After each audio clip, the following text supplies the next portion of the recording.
Hey everyone! Welcome back to the channel. If you use Turbotax to file your taxes, keeping your contact details up to date is super important. Whether you've switched email providers, created a new email for security reasons, or just want to tidy up your account, today I'm going to show you exactly how to change your email on Turbotax, step by step. Follow along, and by the end of this video, your account will be updated and secure. First, a quick reminder of why this is worth your time. Your email is how Turbotax sends you important updates, filing confirmations, and security alerts. If that email is outdated, you could miss critical notifications about your taxes or even your refund. So let's make sure everything is current. Start by opening your preferred web browser and heading to the official Turbotax website.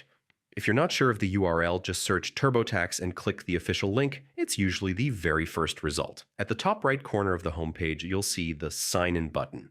Click it and log in, using your existing Turbotax credentials. If you have two-step verification set up, complete that process to access your account. Once you're signed in, look for your profile icon or name in the upper corner. From the drop-down menu, click Intuit Account. This is where all your account details are managed, not just for Turbotax, but for any Intuit services you use. Inside the Intuit account page, find the option labeled Change Email or Edit Email.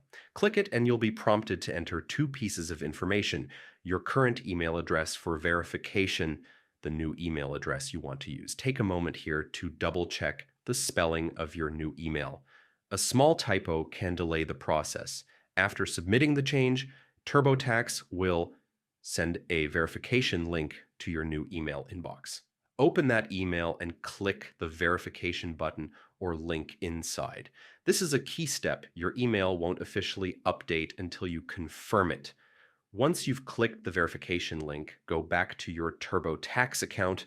You should see your new email listed as the primary contact. If you run into any hiccups, like not receiving the verification email, check your spam folder or contact Turbotax customer support for help. And that's it. Your Turbotax email is now updated. Keeping your contact info current ensures you never miss important tax updates or security alerts. If you found this tutorial helpful, give it a thumbs up and subscribe for more quick and practical tech guides. Thanks for watching, and I'll see you in the next video.